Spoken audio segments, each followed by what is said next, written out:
Hello everyone, I'm Shivam Gupta, owner and founder of Moxon MBA Preparation. So guys, today's video is going to be extremely important for those who are trying to wait for MBA CET 2022 exam, because in this video, I'm going to discuss about expected pattern exam date of CET 2022 exam.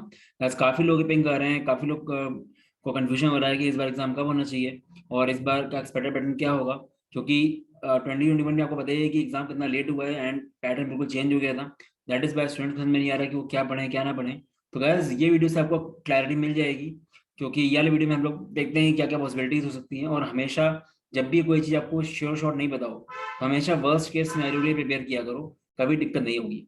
अगर आप worst case scenario के लिए prepare नहीं करोगे तो आपको disappointment हो सकता है, बिकॉज एग्जाम का कोई भरोसा नहीं आजकल वो क्या दे दें आपको. ठीक है, तो गाइस जल्दी से वीडियो को लाइक कर दो. लाइक करने से वीडियो ऊपर आ जाएगा, काफी लोग की हेल्प हो जाएगी. एंड सब्सक्राइब जरूर कर दो, बिकॉज लगातार वीडियोस बन रहे हैं, be it a strategy based video, be it a content based video और be it a notification based video. चलो गाइस, एक इंपॉर्टेंट काम और करना, हम लोग का सीईटी का ग्रुप है टेलीग्राम, इसको जरूर ज्वाइन करना, बिकॉज यहाँ पे अपडेट्स होते रहते हैं, क्वेश्चन डिस्कस होते रहते हैं. करीब 4,000 लोग का ग्रुप होने वाला है, तो कर लो उसको ज्वाइन. इसका लिंक मैं दे दूंगा आपको डिस्क्रिप्शन में. वैसे अगर बात करें हम लोग सीईटी के, दो चीजें मेन है. पहली बात, सीईटी का पैटर्न क्या रहेगा. ठीक है, सीईटी पेपर पैटर्न. ठीक है, पहला ये है. और दूसरी बात हम लोगों की एग्जाम कब होगा. तो गाइस देखो, पहली बात तो ये है कि सीईटी हमेशा से ऐसा नहीं रहा है. सीईटी का जो इस बार 2021 में हुआ है ना, उसके पीछे कुछ रीजन रहा होगा ना. सीईटी का कभी इशू आया नहीं इस तरह का. सीईटी मतलब बाकी एग्जाम्स में हमने देखा है कि मिस्टेक्स हुई, ये सब हुआ है, बट सीईटी में नहीं हुआ. तो सीईटी अभी तक आईबीपीएस कंडक्ट कराता था, एमबीए सीईटी. इस बार आई गेस मुझे ऐसा लगता है कि आईबीपीएस का कॉन्ट्रैक्ट डीटी और ऐसा खत्म हो गया होगा. दैट इज वाई सीईटी ने मना कर, आईबीपीएस ने मना कर दिया होगा कराने से. और they were not getting anybody who can conduct exam, क्योंकि वो लोग काफी टाइम से बॉडी ढूंढ रहे हैं जो कंडक्ट करे एग्जाम. दूसरी बात, कोरोना वगैरह का भी चक्कर था स्टार्टिंग में, तो नहीं हो पाया. तो मेन इशू कोरोना नहीं था, मेन इशू था कि कौन कंडक्ट कराएगा. और आईबीपीएस एक्सपर्ट है, वो सारे बैंकिंग एग्जाम्स भी कराता है. ठीक है, तो उन लोगों की बॉडी मिली नहीं और प्रेशर काफी पड़ रहा था, तो इन लोगों को कराना पड़ा किसी और से. तो कोई थर्ड पार्टी से इन्होंने कराया कंडक्ट. और वो जो बॉडी कंडक्ट करती है वो इतने हाई लेवल के एग्जाम नहीं करती कंडक्ट. उन लोगों का काम होता है प्लेसमेंट पेपर्स के कंडक्ट करना. कुछ एग्जाम जैसे विप्रो वगैरह जाती है किसी कैंपस में, तो वो कंडक्ट करती है. दैट इज वाई पेपर बहुत ही अजीब आया इस बार. ठीक है, तो ये चीज थी गैस. ये 2021 था, ये इसका डिले का रीजन यही था कि इनके पास एक बॉडी नहीं थी, इनका पहले से प्लानिंग नहीं थी कि कौन कंडक्ट करेगा एग्जाम. हो सकता हो आईबीपीएस ने आखिरी में मना कर दिया कि हम नहीं करा पाएंगे, तो उनको अब करना पड़ा. ठीक है, तो ये गैस एग्जाम कंडक्ट करना बहुत बड़ी बात होती है. खाली ऐसा नहीं 200 क्वेश्चन बना दिए एग्जाम कंडक्ट हो गया. आपको पूरा सेटअप करना पड़ता है, इतने सेंटर्स होते हैं, इतने बच्चे दे रहे होते हैं एग्जाम, बहुत सारी चीजें होती है. ठीक है, तो ये चीज है. तो गाइज ये चीज है. तो इस बार मुझे ऐसा लगता है कि इस बार ऐसा नहीं होना चाहिए, बिकॉज जैसे ही सीईटी का एग्जाम हुआ था उससे कुछ दिन बाद ही इन्होंने एक नोटिफिकेशन निकाला था अपनी सीईटी वेबसाइट में, जहाँ पे ये लोग हायर कर रहे थे प्रोफेसर जो सीईटी का पेपर सेट करेंगे 2022 का. तो ये लोग बहुत ही ज्यादा एक्टिव हो गए हैं अभी से डीटी वाले, कि अगले साल सही होना चाहिए सब कुछ. और वी फील कि इस बार जो पैटर्न आया है वो पैटर्न आई डोंट थिंक आना चाहिए. मुझे लगता है कि आईबीपीएस टाइप का पैटर्न आएगा, बट सेफ साइड के लिए मैं बोलूंगा कि आप सारे टॉपिक्स करके जाओ. अगर आपने हम लोग का वीडियो देखा होगा, तुमने आपको सिलेबस में किसी ने का सिलेबस देखा होगा, काफी ने देखा है. सिलेबस में हमने सब कुछ लिखा था, मेंशन किया था. आई नो कि आईबीपीएस अर्थमेटिक एंड डीआई देता है, बट हमने कहा था वर्स्ट केस सिनेरियो में सब कुछ पढ़ के जाओ, क्योंकि आपको कुछ नया नहीं पढ़ना है. आप कोई और एग्जाम देते ही हो स्नैप वगैरह का, वहाँ पे आपको अलजेब्रा ज्योमेट्री से पढ़ना पड़ता है, यहाँ पढ़ लो. और देखो इस बार यही हुआ, सब कुछ पढ़ना, सब कुछ आ गया एग्जाम में. लॉग के क्वेश्चन आ गए, आपका अलजेब्रा आ गया, कुछ भी आ सकता है. तो वर्स्ट केस में प्रिपेयर जिसने किया था वो बच गया, बट स्टिल काफी इश्यूज थे. तो मतलब एक तरह से लक बेस्ड एग्जाम था इस बार का. ठीक है, तो गैस अगर बात करें पेपर पैटर्न की, तो मुझे ऐसा लगता है कि 60% चांस है कि पेपर पैटर्न आपका आईबीपीएस टाइप का ही जाएगा, 60-70%. ठीक है, जैसे आता था पजल्स भी आते थे, ये सब होता था. ठीक है, और 30% चांस है कि हो सकता है इस बार फिर इसी तरह का आ जाए जो एडूस्पार्क ने किया है, मतलब पूरा सारे चैप्टर से क्वेश्चन आ जाए, ऐसा हो सकता है. बट बात करें अगर सेक्शन वाइज की, सेक्शन वाइज वो चेंज नहीं करेंगे. वो तो इस बार कुछ टेक्निकल ग्लिच था या कुछ भी कह लो, कि आप कितने भी किसी क्वेश्चन आ रहे हैं, किसी के में 98 क्वेश्चन एलआर के आ रहे हैं, किसी के में 25 क्वेश्चन क्वांट के आ रहे हैं, तो ऐसा तो नहीं होगा. वो सब गड़बड़ हो ही गया एक्चुअली. तो मुझे ऐसा लगता है कि जो नंबर ऑफ क्वेश्चन है वो सब फिक्स रहेंगे. ठीक है, और ज्यादा चांस है कि आपका पेपर उसी तरह आएगा. बट मिक्स क्वेश्चन जो मतलब जो एडवांस बार के क्वेश्चन आए इस बार, कि अलजेब्रा ज्योमेट्री सब कुछ, वो भी पॉसिबिलिटी है, क्योंकि सीडी ने पहले दिए इस तरह क्वेश्चन. 2014 में के पहले का पेपर देखो आप, तो उसमें सब कुछ आया करता था 2014 के पहले. तो वो पॉसिबिलिटी है. तो अगर आपको बोला जाए कि वो क्या पढ़ना है, तो क्या बोलोगे. आपको वर्स्ट केस सिनेरियो पढ़ना है. आपको पढ़ना है IBPS प्लस एडू स्पार्क दोनों के अकॉर्डिंग, और कुछ नया नहीं करना है आपको। आपको बस नए चैप्टर्स पढ़ने हैं, आपको प्रोबेबिलिटी, PNC, अलजेब्रा सब पढ़ के जाना है, बाकी तो पढ़ते ही थे। मतलब कॉन्ट्स में अर्थमेटिक में फोकस भी करना है, साथ में बाकी में भी उतना ही फोकस करना है जितना अर्थमेटिक में करना है, ठीक है। तो ये इस तरह करके जाओगे तो कोई दिक्कत आएगी नहीं आपको। ये मैंने आपको बहुत पहले से बोला था कि अगर वर्स्ट केस सिनेरियो प्रिपेयर करना है, हर टॉपिक पढ़ के जाओ, क्योंकि एग्जाम के बाद सिर्फ रिग्रेट रहता है कि कर लेते तो हो जाता। और ऐसे ऐसे लोग भी हैं जो लोग खाली CET 2021 को ऐसे चेक करने के लिए दे रहे थे कि देखते हैं क्या होता है, उनका अच्छा आ गया स्कोर इस बार, क्योंकि वो सब पढ़ के गए थे, ठीक है। तो ये बात हुई हमारी एग्जाम पैटर्न की। मैं डिटेल सिलेबस बनाऊंगा फिर से 22 के लिए, आप देखना वो। अभी के लिए ये है कि आपको पूरा पढ़ना पड़ेगा, कुछ छोड़ो मत गाइस। एग्जाम कब होगा? तो गाइस एग्जाम का देखो इतना लेट तो नहीं होना चाहिए, क्योंकि इसके पीछे रीजन था पहले कि इनके पास कोई बॉडी नहीं थी कंडक्ट करने की। अब मुझे लगता है क्या पता ये लोग खुद कर रहे हैं कंडक्ट, या फिर IBPS कंडक्ट करे, ठीक है। तो कुछ भी होगा, तो मुझे लगता है कि कोविड लेकर नहीं आया, तो आप वर्स्ट केस मान के चलो कि मार्च में ही होना चाहिए एग्जाम।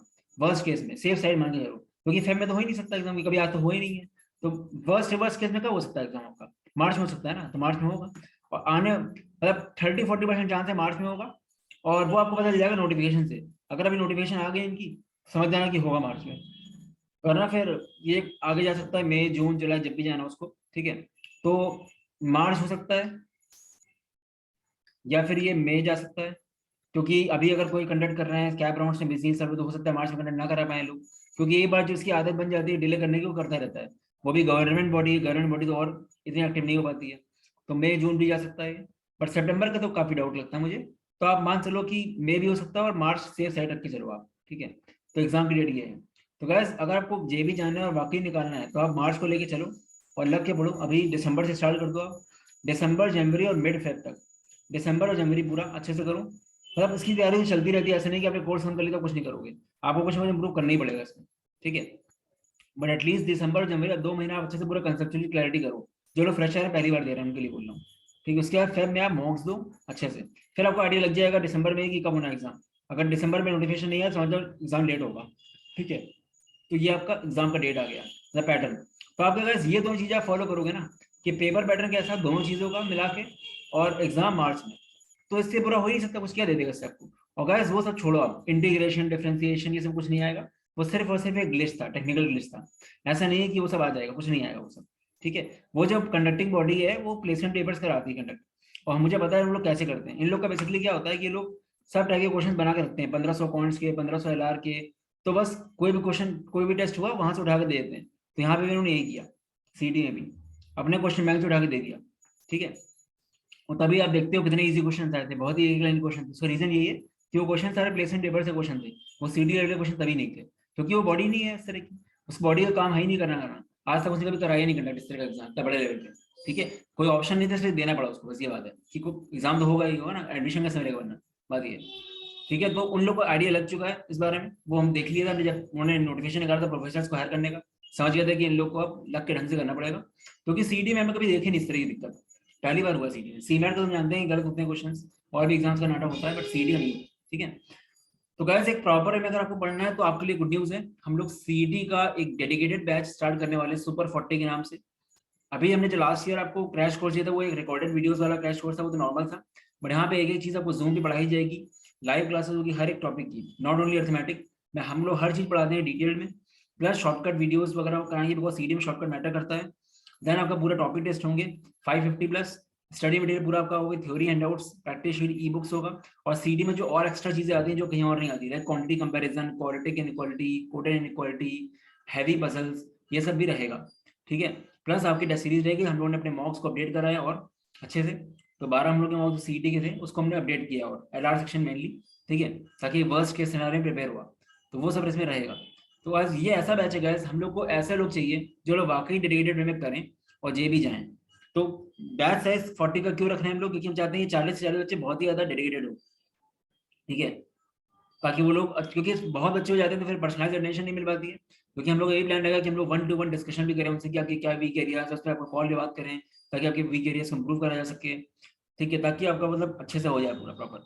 और अगर आप हम लोग रिजल्ट देखो आप कोई भी एग्जाम के, तो आपको देख जाएगा रिजल्ट हम लोग काफी अच्छे थे, चाहे कोई भी एग्जाम हो, चाहे CMAT हो, चाहे CET हो, चाहे SRCC GB हो आपका, ठीक है, चाहे आपका JB MSN HRD हो, चाहे PGDB हो। अभी हमने 2-3 एग्जाम के रिजल्ट निकाले नहीं है, PGDBA में इस बार 48 कॉल्स थी और JBA MSMHRD में मेरे ख्याल से 51 कॉल्स थी, ठीक है। तो इंटरचेंज था दोनों में, 45 प्लस दोनों में कॉल्स थी बेसिकली, ठीक है। अब JBA MSMHRD का फाइनल रिजल्ट भी आने वाला, देखते हैं क्या होता है उसमें। तो गाइस ये एक डेडिकेटेड बैच है और ये जो बैच है ना आपका, ऐसा नहीं है खाली सीटी में ही हेल्प करेगा, बिकॉज सीटी में जो हम पढ़ाएंगे वो आपको हम IBPS प्लस एड्यूस पर दोनों पढ़ाएंगे, पूरा पढ़ाएंगे सिलेबस, और वो पूरा सिलेबस आपके सारे नॉन कैट एग्जाम कवर करेगा, इसलिए ठीक है। जो आपका CMAT और SRCC GPO सब कवर हो जाएगा उससे, ठीक है। और इवन मान लो अगर आप इस साल CD देते हो, आपका नहीं होता है पहली बार देते हो, आप अगले साल ट्राई करोगे NMAT स्नैप के लिए, तो वहाँ भी आपकी हेल्प होगी उससे, ठीक है। अभी अगले साल छोड़ो, साल देखो पहले, ठीक है। तो ये है प्रॉपर, जिसकी प्राइसिंग होगी बहुत इकोनॉमिकल होगी, और हम लोगों ने प्लान किया कि हम लोग उसमें एश्योरेंस कोर्स रखेंगे। मतलब उसका मतलब क्या होगा कि एक प्रॉपर परसेंटाइल, एक कट ऑफ परसेंटाइल होगा, अगर आपका उससे कम आता है तो आपको कुछ पैसा, कुछ अमाउंट आपको रिफंड किया जाएगा, उसको बोलते हैं एश्योरेंस, आपको दे रहे हैं हम लोग, कितना आएगा ये आपका, ठीक है। तो ये चीज़ है। तो गैस जिन लोगों को भी इंटरेस्ट हो मुझे व्हाट्सएप करो इस नंबर पे, ताकि हम देखते हैं कितने लोग को इंटरेस्ट है, क्योंकि जब ज्यादा लोगों को इंटरेस्ट होगा तभी हम लोग देखेंगे, ठीक है। ज्यादा क्या मतलब, स्टार्ट तो करना ही है नो डाउट, उसमें दिसंबर में हम लोग प्लान करने स्टार्ट करने का, बट स्टिल आप हम लोग व्हाट्सएप करो, ठीक है। और जिन्होंने ऑलरेडी CD दे दिया वो लोग मुझे बताना CD परसेंटाइल कितना था आपका, ठीक है। एक स्ट्रक्चर में करना बहुत जरूरी होता है गाइस, वीक एरियाज पे लोग काम नहीं करते, इसलिए लोग को निकलते नहीं एग्जाम, वरना एग्जाम इतने टफ होते नहीं जितने आपको लगते हैं, वो हाइप ओवर हाइप होते हैं बस, ठीक है। स्ट्रक्चरल स्टडी बहुत मैटर करता है, ठीक है। चलो guys all the best, bye bye. मेरा नंबर है और व्हाट्सएप कर सकते हो, वेबसाइट जा सकते हो। बाकी आपको और एग्जाम्स के अगर क्रैश कोर्सेज देखने हो, NMAT स्नैप CMAT CET, बाकी एग्जाम्स के मतलब तो चल रहे हैं आजकल में, ठीक है। जैसे CET CMAT हम लोगों ने अभी स्टार्ट किया 15 नवंबर को, और टेस्ट का भी स्टार्ट हुआ है, SRCC का भी स्टार्ट हुआ है, ठीक है। चलो guys all the best, bye bye.